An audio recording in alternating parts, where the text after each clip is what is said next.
करने से घर की ऊर्जा सकारात्मक हो जाती है, घर में शुद्धता और पवित्रता की वृद्धि होती है।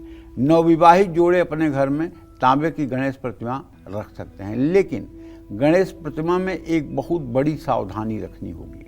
वो सावधानी ये है कि जैसे गणेश जी का जल से, दूध से, गन्ने के रस से, शहद से, घी से और दही से, इन चीज़ों से भगवान गणेश का अभिषेक होता है पुरुष सूक्त के मंत्रों को बोलते हुए। अगर आप तांबे के गणेश रखे हैं तो आप न तो गन्ने का रस चढ़ा सकते हैं और न आप शहद चढ़ा सकते हैं। ये दो चीज़ों की मनाही रहेगी, क्योंकि मीठी कोई भी चीज़ तांबे से स्पर्श करते ही वो जहर बन जाती है। इसलिए अगर आप तांबे के गणेश रख रहे हैं तो केवल आप जल से ही, दक्षिणावर्ती शंख से, जल से और पुरुष सूक्त के मंत्रों से और दूध से गणेश जी का अभिषेक करेंगे। ये बात ध्यान रखिएगा। जय मां विंध्यवासिनी।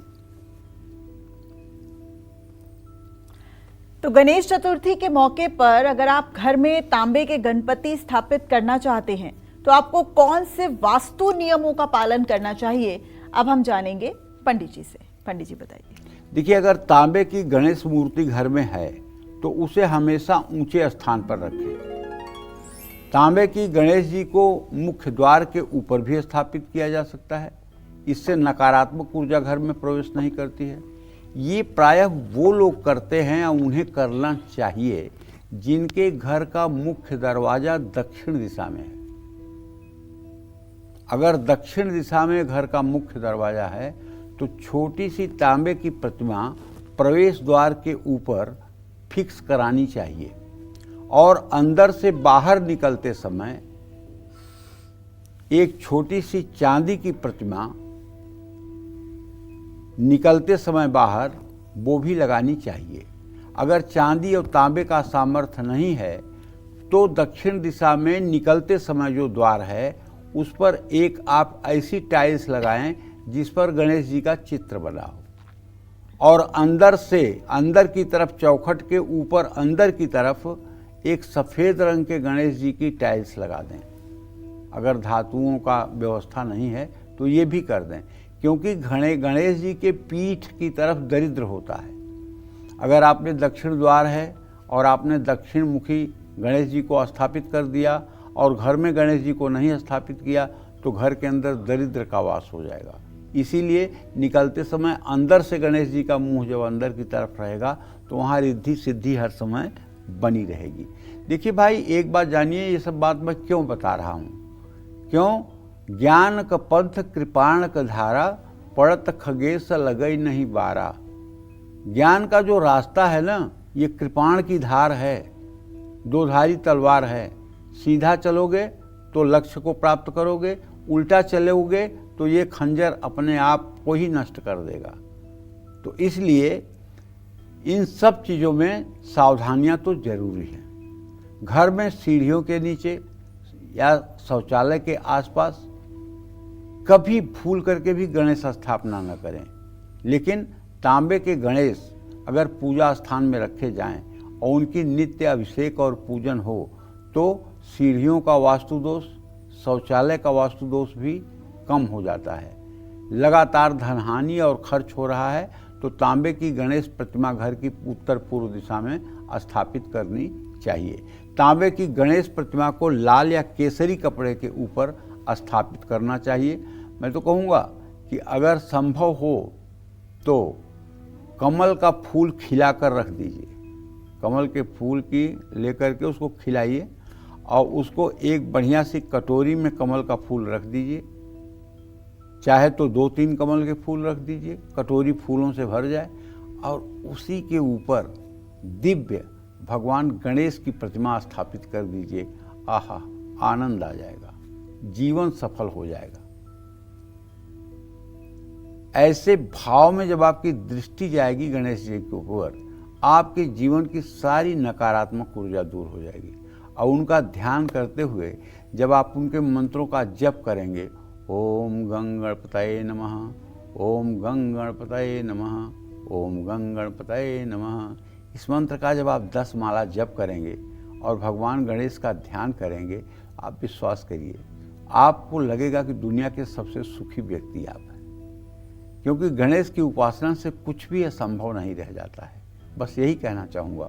जय माँ विंध्यवासिनी। तो अब जानेंगे, अगर आपकी इनकम कम है, खर्चे ज़्यादा हैं, अगर आपको हमेशा आर्थिक दिक्कतों का सामना करना पड़ता है, तो आपको इस गणेश चतुर्थी पर किस धातु से बनी गणेश प्रतिमा को स्थापित करना चाहिए? अब हम जानेंगे पंडित जी से। पंडित जी बताइए। देखिए, अक्सर घरों में हम जो देखते हैं, एक तो चांदी की प्रतिमा प्रायः हर घरों में लगभग है इस समय, और मिट्टी के गणेश भी होते हैं, क्योंकि मिट्टी के गणेश, अब गणेश पूजा का अभी प्रचलन पूरे भारत में नहीं हुआ है। गणेश पूजा का बहुत दिनों से, आज़ादी के भी पहले से प्रचलन महाराष्ट्र में सबसे ज़्यादा है, लेकिन अब सोशल मीडिया के कारण पूरे भारत में ये प्रचार हो रहा है। जैसे पहले दुर्गा पूजा जो है सबसे ज़्यादा बंगाल में मनाई जाती थी, दुर्गा पूजा सबसे ज़्यादा बंगाल में होती थी, और देश के कोने कोने से लोग बंगाल में दुर्गा पूजा देखने जाते थे। लेकिन अब मीडिया के ज़माने में, सोशल मीडिया के ज़माने में और समाचार माध्यमों के माध्यम से जब ये पता चलने लगा कि ये चीज़ यहाँ होती है, तो अब पूरे भारत में दुर्गा पूजा होती है। और पहले पूरे भारत में गांव-गांव में रामलीला होती थी। अब रामलीला का ट्रेंड खत्म हो रहा है। अब रामलीला सुनने में आता है कहीं कहीं हो रही है, या बड़े महानगरों में जिसमें बहुत बड़ी कमेटी बनी हुई है, वहाँ रामलीला हो रहा है। जो पहले गांव-गांव में रामलीला होती थी, उसमें कमी आ रही है, और उसका स्थान दुर्गा पूजा ले रहा है। उसी तरह से अब गणेश जी की भी पूजा, अब तो दिल्ली में भी लोगों से पता चलता है कि हम गणेश की स्थापना कर रहे हैं। बोर्ड भी लिखे आपको मिल जाएंगे, दिल्ली के राजा गणेश, गणेश उत्सव। तो हो रहा है प्रचार प्रसार, अच्छी बात है, होना भी चाहिए, क्योंकि भगवान गणेश की पूजा स्थापना से सब प्रकार के विघ्नों का शमन होता है, इसमें कोई दो राय नहीं है। तो चांदी की भी गणेश प्रतिमा आप रख सकते हैं, और चांदी में माँ लक्ष्मी से जुड़ा धातु है चांदी। चांदी की गणेश प्रतिमा का संबंध माँ लक्ष्मी से है। चांदी की गणेश प्रतिमा पूजा घर लाकर या माँ लक्ष्मी के साथ आप स्थापित कर सकते हैं। अक्षय तृतीया, दीपावली, धनतेरस, गणेश चतुर्थी या गृह प्रवेश के समय घर में चांदी की गणेश प्रतिमा लेकर के आइए, और चांदी की गणेश प्रतिमा घर में होने से मानसिक शांति होती है, घर में सकारात्मक ऊर्जा रहती है। लेकिन पोपला गणेश नहीं होने चाहिए। धन और समृद्धि को ये आकर्षित करते हैं, और चांदी की गणेश प्रतिमा घर की उत्तर या पूर्व दिशा में ही स्थापित करनी चाहिए। चांदी की गणेश प्रतिमा बार बार अगर आ रही आर्थिक परेशानियों को भी कम करती है। नौकरी या कारोबार में भी रुकावट है तो वो ठीक होता है। चांदी के गणपति घर में होने से तनाव, चिंता, क्रोध को कम करते हैं। नौकरी, कारोबार, पढ़ाई या वैवाहिक जीवन की नई शुरुआत के लिए चांदी की गणेश मूर्ति बहुत शुभ मानी जाती है। घर में चांदी की गणेश प्रतिमा स्थापित है तो उसे लाल या पीले कपड़े पर हफ्ते में एक बार गुलाब जल, कच्चा दूध और चंदन से साफ करना चाहिए। जय मां विंध्यवासिनी।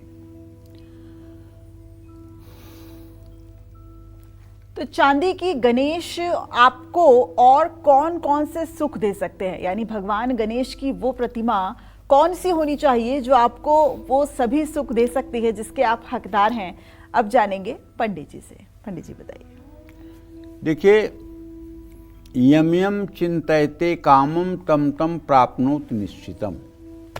आपके मन में किसी वस्तु की या कामना की चिंता हो और सद्य वह मनोकामना पूरी हो जाए, ये भगवान गणेश का सामर्थ्य है।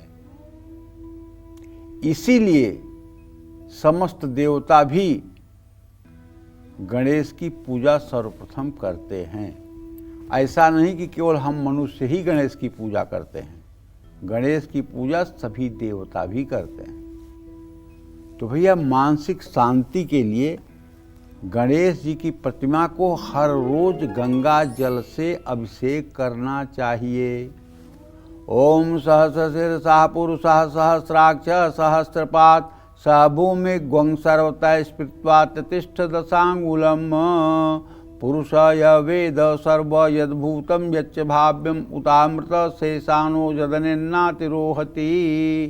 तो इस तरह से अपने YouTube में पुरुष सूक्त बजा दीजिए और दक्षिणावर्ती शंख में जल भर करके एक बड़ी थाली में गणेश जी की प्रतिमा रख करके और शंख के पूंछ की तरफ से जल गणेश जी की प्रतिमा पर गिराइए, धारा टूटने न पाए, कोशिश करिए। और पुरुष सूक्त का मंत्र चलता रहे। जब जल से आप स्नान करा लें तो इसी तरह से दूध से भी स्नान करा लें। दूध से स्नान कराने के बाद आप प्रतिमा को, अगर तांबे की प्रतिमा है तो इतने पर ही आप उन्हें पोंछ करके आसन पर विराजमान कर दें। अगर चांदी की प्रतिमा है तो फिर उसके बाद में आप गन्ने के रस से भी अभिषेक कर सकते हैं, शहद से अभिषेक कर सकते हैं, गाय के घी से अभिषेक कर सकते हैं, फिर दही से अभिषेक कर सकते हैं, फिर शुद्ध जल से अभिषेक करके और बढ़िया से प्रतिमा को पोंछ करके कमल के फूल पर उन्हें स्थापित करना चाहिए या पीले कपड़े पर स्थापित करना चाहिए। प्रतिमा पर इत्र, गुलाब जल छिड़कना चाहिए, खूब बढ़िया कलावा चढ़ाना चाहिए, पीले रंग का एक छोटा सा वस्त्र चढ़ाना चाहिए। इसके बाद में चंदन लगाना चाहिए, धूप जलाना चाहिए, दीप दिखाना चाहिए, हाथ धोना चाहिए। फिर उसके बाद में उनके लिए भोग सामग्री अर्पित करना चाहिए। 56 प्रकार के व्यंजन और फल 2 थालियों में लेकर के गणेश जी को समर्पित करना चाहिए। और उसके बाद जल के लिए एक गिलास में जल लेकर के वो गणेश जी के लिए जल अर्पित करना चाहिए। ओम प्राणाय स्वाहा, व्यानाय स्वाहा, उदानाय स्वाहा, समानाय स्वाहा, अपानाय स्वाहा। अगर ये मंत्र आपको पता है तो आचमनी का ये 5 बार मंत्र भी आप बोल लें। और इसके बाद एक पान का बीड़ा गणेश जी के मुंह तक ले जाएं। ये सब करने के बाद दोनों हाथों में 5 बत्ती वाले दिए से गणेश जी की आरती कर लें और दोनों हाथ में कमल का फूल लेकर के गणेश जी का ध्यान करते हुए यज्ञेन यज्ञमय जंत देवा स्थान धर्माण प्रथमान्यासन्न तेहनाकम ते महिमानम स्वतंत्र पूर्वे साध्या संति देवा कहते हुए भगवान गणेश के चरणों में मंत्र पुष्पांजलि अर्पित कर दें। तो कहने का मतलब यह है कि उसके बाद में साष्टांग प्रणाम करें और गणेश जी से अपनी मनोकामना अगर है तो उसको आप कहें या गणेश जी स्वयं जान जाते हैं। तो शिक्षा, बुद्धि और एकाग्रता के लिए चांदी की गणेश प्रतिमा पर दुर्वांकुर अर्पित करना चाहिए। विघ्न, बाधा, कोर्ट केस और विरोधियों से मुक्ति के लिए गणेश प्रतिमा के सामने बैठकर गणेश स्तोत्र का पाठ करना चाहिए। चांदी की गणेश प्रतिमा को पूजा घर में स्थापित करना सबसे उत्तम है। घर के मुख्य द्वार के पास या लिविंग रूम में इसको स्थापित किया जा सकता है। ऑफिस टेबल या स्टडी टेबल पर भी चांदी की गणेश प्रतिमा रखी जा सकती है। तिजोरी में भी चांदी की गणेश प्रतिमा आप स्थापित कर सकते हैं। उत्तर पूर्व या पूर्व दिशा में भी गणेश के चांदी की प्रतिमा रखी जा सकती है। सीढ़ियों के नीचे प्रतिमा नहीं लगानी चाहिए। इस बात का पूरा ध्यान आपको रखना चाहिए। जय मां विंध्यवासिनी। तो गणेश जी की कैसी प्रतिमा घर में रखने से आपका कारोबार पकड़ेगा रफ्तार और होगी आपकी आर्थिक उन्नति, ये सब बताएंगे आपको पंडित जी, लेकिन एक छोटे से ब्रेक के बाद। फिलहाल आप देखते रहिए गणेश चतुर्थी स्पेशल। रूम, बच्चों के कमरे में या सीढ़ियों के नीचे गणपति की प्रतिमा रखनी चाहिए? आइए जानते हैं पंडित जी से। पंडित जी बताइए।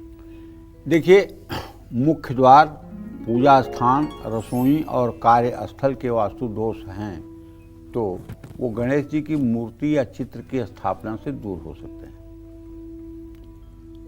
गणेश जी की बहुत सारी मूर्तियां या तस्वीरें घर में नहीं रखना चाहिए। कम से कम 3 गणेश तो नहीं रखना चाहिए पूजा स्थान में। 2 गणेश तक आप रख सकते हैं। गणेश जी की प्रतिमा जो घर में हमेशा रहे उसकी ऊंचाई 12 अंगुल से ज़्यादा नहीं होनी चाहिए। और पीले वर्ण के गणेश की स्थापना घर में सबसे उत्तम मानी गई है। बेडरूम में गणेश जी की मूर्ति कभी स्थापित नहीं करना चाहिए। गैरेज, कार पार्किंग एरिया या लॉन्ड्री एरिया में भी गणेश जी का चित्र या मूर्ति नहीं लगाना चाहिए। सीढ़ियों के नीचे और बाथरूम के पास भी गणेश मूर्ति की स्थापना भूल करके भी न करें। घर या कार्यस्थल के किसी भी भाग में वक्रतुंड की प्रतिमा का चित्र लगाया जा सकता है, लेकिन प्रतिमा लगाते समय ध्यान रखें कि किसी भी स्थिति में इनका मुख दक्षिण या नैऋत्य कोण में नहीं होना चाहिए। इन दिशाओं में गणपति का चित्र लगाने से विपरीत प्रभाव पड़ता है। घर में बैठे हुए और कार्य क्षेत्र में खड़े हुए गणेश जी का चित्र आप लगा सकते हैं, लेकिन ध्यान रखिए कि खड़े हुए गणेश जी के दोनों पैर जमीन पर स्पर्श करते हुए होने चाहिए। ऐसा चित्र होने से कार्य में स्थिरता आती है और बाधाएं समाप्त होती हैं। जय मां विंध्यवासिनी। तो पंडित जी, आज हमारे दर्शकों को इतनी महत्वपूर्ण जानकारी देने के लिए आपका बहुत बहुत शुक्रिया। धन्यवाद। तो उम्मीद करते हैं आपको आज का हमारा विषय बहुत पसंद आया होगा। कल फिर एक नए विषय और आपकी परेशानियों को दूर करने के लिए ढेरों उपाय लेकर पधार जाएंगे हम पंडित सुरेश पांडे जी के साथ। तब तक कालचक्र की पूरी टीम को दीजिए इजाजत। देश और दुनिया की तमाम खबरों के लिए देखते रहिए News 24। नमस्कार।